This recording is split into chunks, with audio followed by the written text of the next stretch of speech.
Au nom du Père et du Fils et du Saint-Esprit, ainsi soit-il, bien chers fidèles, dans ce premier dimanche après la Pentecôte, qui est la fête de la Sainte Trinité,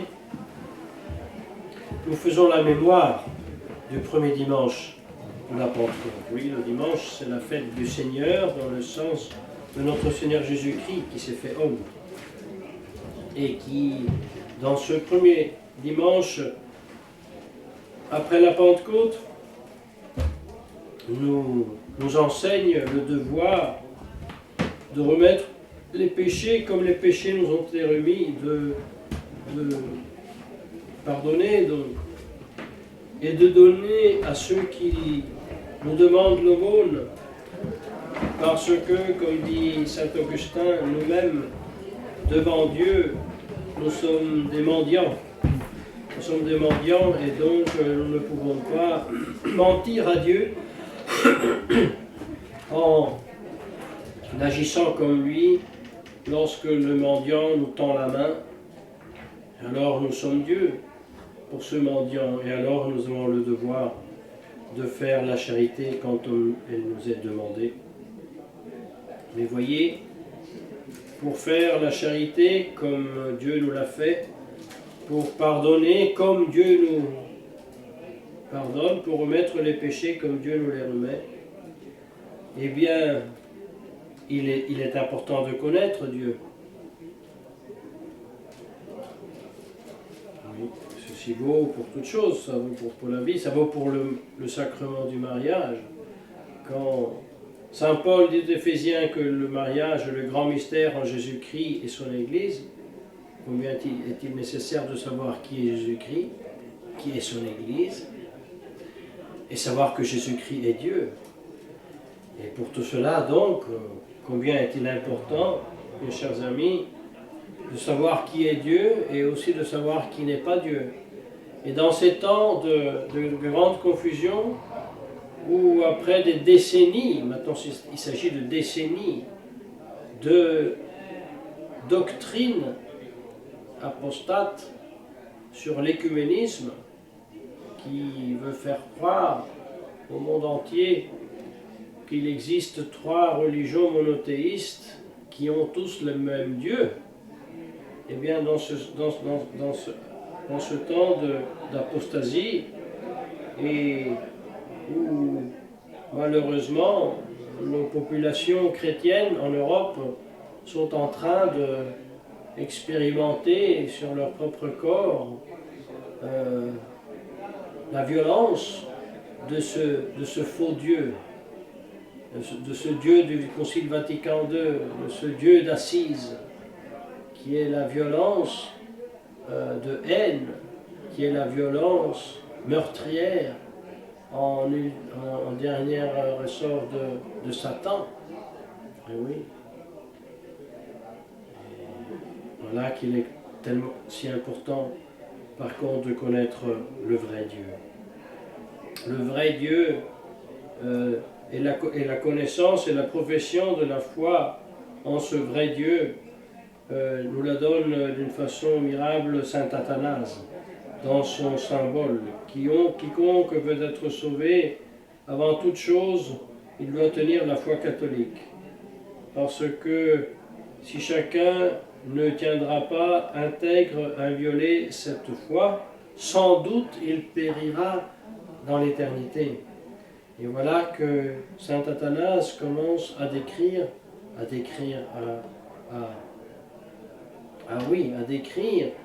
exprimer, à illustrer, à montrer comme la Trinité est une en 3 personnes distinctes, mais la distinction de ces 3 personnes n'a pas comme effet la triplication de Dieu. Il n'y a jamais 3 dieux, il y a toujours un seul Dieu en trois personnes, et ces personnes sont distinctes avec les 2 processions, le Fils qui est engendré de toute éternité par le Père et l'Esprit Saint qui procède du Père et du Fils, sans que cette vie en Dieu, cette origine du Fils dans le Père et du Saint-Esprit, dont le Père et le Fils, ne causent antériorité et postériorité en Dieu. Absolument pas. C'est un seul acte qui, de toute éternité, parfaitement est acte et vie aussi. Oui, l'unique vrai seul Dieu est éternel, mais immuable, mais vivant. Et le Dieu Trine, c'est la Sainte Trinité, dont la deuxième personne, sans changer sa divinité, a assumé la nature humaine et nous a sauvés. Nous demandons donc de l'imiter, comme nous disions, en remettant les péchés comme nous, il les a remis, et en faisant l'aumône comme lui, il nous fait l'aumône. Mais voyez, voilà la grande différence entre le pardon chrétien, l'aumône chrétienne, et par exemple maintenant la politique d'émigration et d'accueillance des soi-disant réfugiés politiques.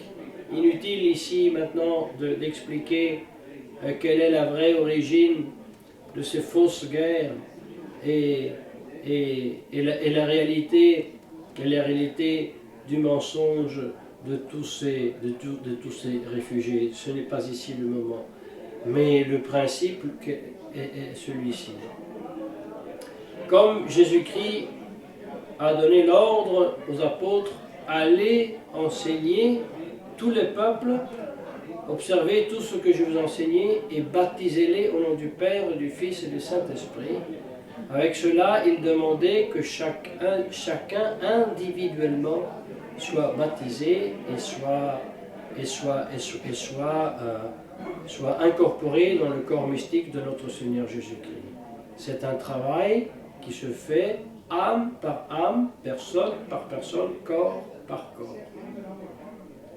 De même que aussi, il n'est pas possible de prier à la place d'un autre. Je peux prier, oui, pour un autre, mais non pas à sa place.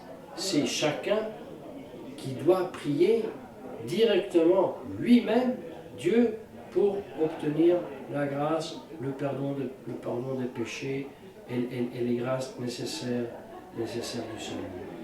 Et voilà, le contraire est ce qu'on nous octroie aujourd'hui, non pas sans notre responsabilité et notre faute. Ce sont les peuples chrétiens qui ont abandonné leur dignité, leur souveraineté et ont démissionné à une soi-disant volonté générale le destin de leur pays. Et voilà que les soi-disant démocraties qui ne sont autres que les plus cruelles dictatures que nous avons jamais vues et qui correspondent parfaitement à ce que prévoyait Oudinot Kalergi dans son livre, eh bien, ils octroient que sans discrimination, tout le monde doit être accepté dans l'Europe et que tout est dû à quiconque vient ici et même il est prévu que les peuples qui reçoivent pratiquement disparaissent et cèdent la place aux peuples ou se mélangent parfaitement avec les peuples qu'ils doivent accueillir. Ça n'a rien à voir avec la charité chrétienne, avec l'accueil chrétien, avec le pardon chrétien, avec l'aumône chrétien. Ça a plutôt à voir avec une juste punition que Dieu permet sur des peuples qui l'ont abandonné, qui ne croient plus en lui, qui ne connaissent plus qui est le vrai Dieu. Oui, c'est aussi comme ça que nous sommes obligés de voir tout ce qui est en train de passer. Comment faire donc pour éviter ce fléau? Il faut que chacun de nous plie ses genoux, lève les mains vers le ciel et prie individuellement son Dieu. Tout d'abord, comme le demande saint Athanase, en confessant qui est le vrai Dieu. et en imitant la deuxième personne qui s'est faite homme, en agissant vers le prochain, et avant d'agir vers le prochain, envers Dieu le Père, comme lui il a agi. Il a passé plus de temps à honorer, adorer son Père que non à se prodiger pour l'humanité. Comme ça, nous aussi, tout d'abord, nous devons prier, et ensuite, en imitation de notre Jésus-Christ, prolonger l'action de Jésus-Christ à travers la prière, les sacrements et ce qui en va de suite. Mais, voyez, c'est bien un autre programme de ce que nous vient présenter par l'Église conciliaire et ses amis, les soi-disant démocraties modernes. Et avec cela, nous nous rendons compte que donc la vraie contre-révolution devient de plus en plus la simple vie chrétienne. Le simple fait de vivre chrétiennement est déjà le noyau, le cœur de la contre-révolution. Et ça deviendra d'autant plus évident que la simple vie chrétienne sera rendue impossible. Même, il se pourra qu'elle sera persécutée à 100. Et alors, le prix pour être chrétien sera la grâce de mériter la mort des confesseurs et des martyrs. Mais c'est bien à cela, chers amis, que nous devons commencer à nous préparer toujours davantage, sans nous jeter dans un état d'esprit de catastrophe, certainement pas, mais quand même en ouvrant les yeux, parce que le process de dissolution de chaque type, chaque genre de ordre, aussi de base civique et sociale, et même de sécurité, est en train de progresser de façon galopante. Alors voilà qu'il est important de bien sûr prendre les mesures, mais tout d'abord de s'enraciner bien dans la foi et dans l'espérance et dans la charité qui nous vient exclusivement de Dieu, de son Fils qui s'est fait homme, et par son Église que Jésus-Christ a fondée. Et une des premières vérités à confesser, c'est donc le Dieu Trine, et une des premières erreurs à démasquer et à combattre, c'est de penser que nous avons le même Dieu avec les Juifs et les musulmans. Ce n'est pas vrai. Ce n'est pas vrai. Le Dieu conçu par les musulmans, de même que le Dieu conçu par les Juifs qui ont tout d'abord rompu avec le Dieu de l'Ancien Testament, parce qu'ils ont rompu, ou alors ils n'ont pas rompu, ils n'ont jamais accepté Jésus-Christ. En refusant Jésus-Christ, ils ont refusé leur Dieu, le Yahvé de l'Ancien Testament. C'est pour ça que le Dieu du soi-disant hébraïsme d'aujourd'hui n'est pas le Dieu de l'Ancien Testament, et encore moins, bien sûr, ne l'est Jésus-Christ, dont le Talmud se vante, nous le savons bien, par écrit, de l'avoir mis à mort comme imposteur. Alors, pour échapper à cette atmosphère qui englobe tout et tous, il n'y a qu'une seule solution, c'est confesser la vérité révélée dans le credo.